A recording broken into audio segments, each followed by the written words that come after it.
The Renaissance was a time of creation, great architecture and art, cultural exploration, territorial exploration with the Americas and India and China, Marco Polo founding the ports in Africa on the Gold Coast. But the Renaissance was also a time of destruction and warfare. The Italian Wars were not a single sustained campaign, but rather a series of conflicts in which various European powers tried to gain control of different Italian city states. Many of these conflicts grew out of the rivalries between the Italian city states. France, Spain, and the Holy Roman Empire all got involved at one point in the chaotic politics of Italy. Though the wars caused great upheaval and destruction in Italy, they did help expose Western Europe to the Renaissance and thus aided its spread.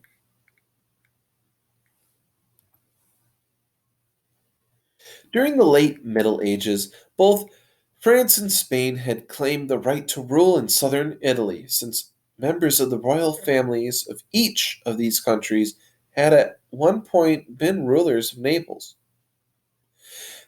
In the 1490s, Ludovico Sforza of Milan used this to start what would become known as the Italian Wars. Ludovico had come to view Naples as a threat to his power, so he encouraged King Charles of France to invade Italy and lay claim to Naples. French troops entered Italy in 1494 and marched south, forcing Florence and the Papal States to submit to them along the way. The French King Charles reached southern Italy in early 1495, and was crowned King of Naples. Things at this point started to turn against the King of France, Charles. The French invasion had provoked a great deal of resentment and fear among various peoples of Italy. And even Ludovico Sforza came to realize he might have made a mistake inviting the French to conquer Naples. In 1495, the League of Venice was formed against France. It consisted of Spain, the Holy Roman Empire, the Papal States under Pope Alexander VI, Milan, Venice, and a few smaller Italian city-states. The League had just one purpose: to drive Charles out of Italy. Charles realized he had overreached and began to retreat, but his troops were defeated by the League at the Battle of Fornovo, ending his imperial ambitions in Italy. Louise was the cousin of Charles and succeeded him as King of France after Charles died in 1498. Louise moved almost immediately to reassert French claims in Italy. He took Milan, Genoa, then came to an agreement with the King of Naples. The agreement with King Ferdinand to partition Naples between France and Spain. This agreement didn't last long, however, and fighting broke out between France and Spain. Spain prevailed, and the treaties of Blois forced Louise to give up France's claim to Naples. Pope Julius II. The next phase of the Italian Wars came about because of the schemes of Pope Julius II. In 1503, Pope Alexander VI had died, weakening the power of his son Caesar Borgia, who had used the military of the papacy to establish rule over the cities of Romagna region of central Italy. Seeing an opportunity to escape Caesar's oppressive rule, several cities allowed Venice to annex them in exchange for military protection.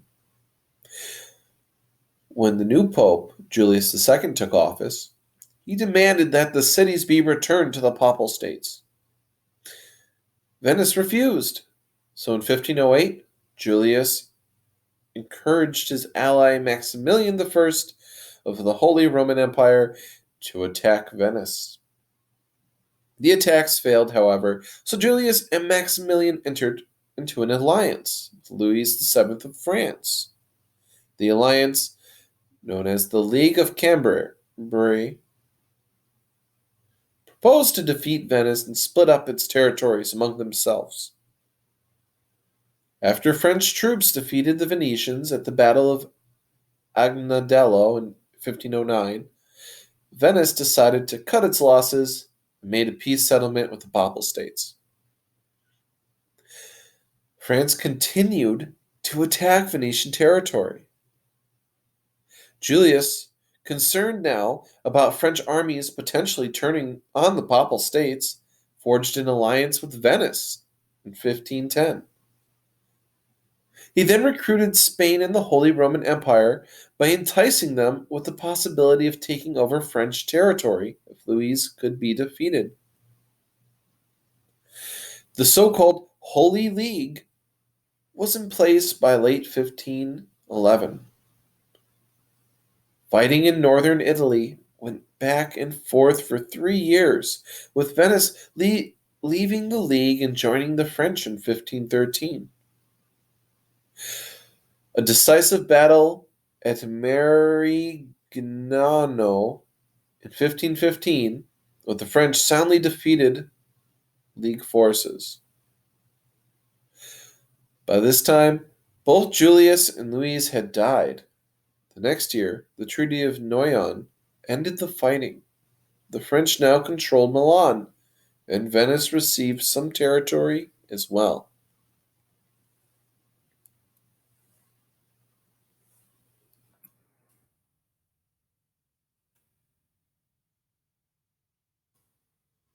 Charles V.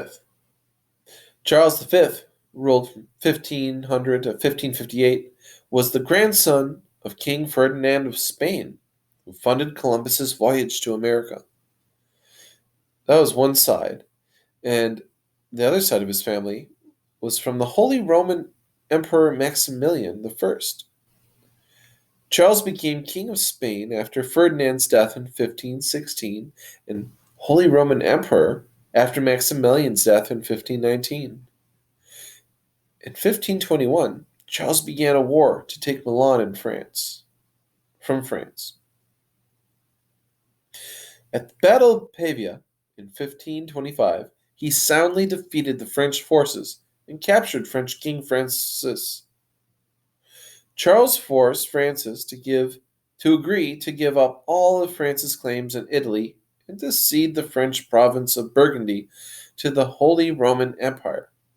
Once released back in France, however, Francis went back on the agreement and formed an alliance against Charles with Pope Clement VII, Henry VIII of England, Venice, and Florence. The Papal States had traditionally allied with the Holy Roman Empire. Charles responded to the Pope's betrayal by allowing his troops to sack Rome in 1527.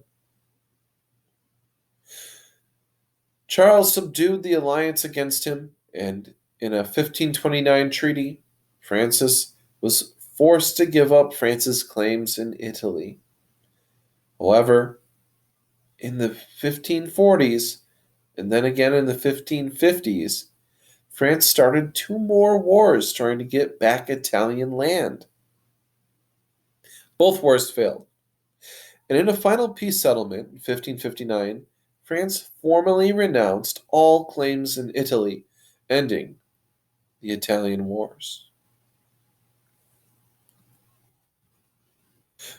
I'm going to move straight on to the final lesson. The Northern Renaissance. The influence of the Italian Renaissance eventually spread into Northern Europe. The Northern Renaissance, however, developed a more Christian character than the Italian Renaissance. It was also characterized by a greater attempt to reconcile the new secularism with traditional Christianity. Historians usually pinpoint the beginnings of the Northern Renaissance in the late 15th century or early 16th century. So, what helps ideas spread from Italy north? The printing press, of course. One of the more important developments of the Renaissance outside of Italy was the invention of printing and movable type. In the mid 1400s, Johannes Gutenberg invented a printing press. Gutenberg's invention made the printing and distribution of written works far easier. Previously, reproducing manuscripts involved a time consuming method known as illumination, in which books were copied and illustrated by hand. The invention of the printing press affected the world in two important ways. First, because printed material was more readily available, more people learned to read. In addition, the possibility of mass producing the printed word made it easier for new ideas to spread and become popular. A fact that would have major political implications with the coming of the Reformation.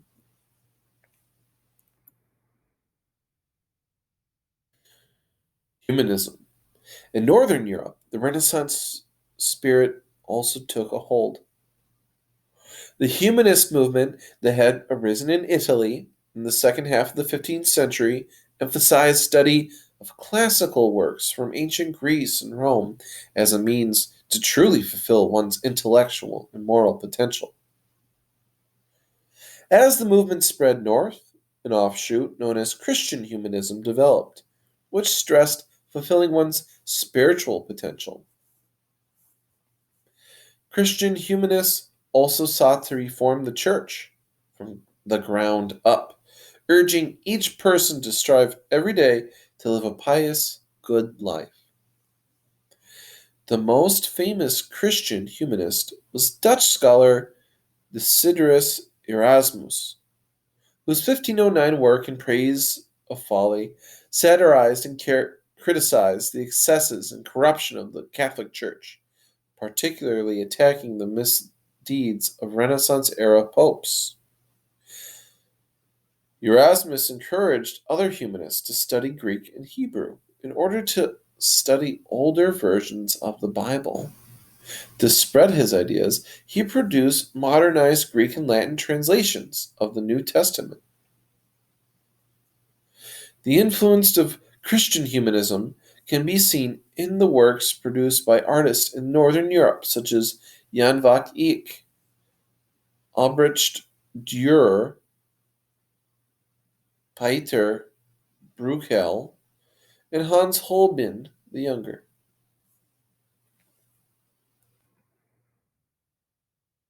Although the Renaissance is most widely known for the Italian artists of the period, its impact on politics, economies, and other aspects of society was felt throughout Europe and around the world.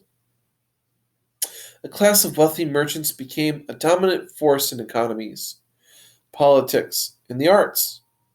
The invention of the printing press led to a dramatic increase in information available to the public and contributed to the spread of new ideas, which in turn led to more change. Through events such as the Reformation, later nationalism, imperialism, and modern day globalization. It's the end of our unit on the Renaissance.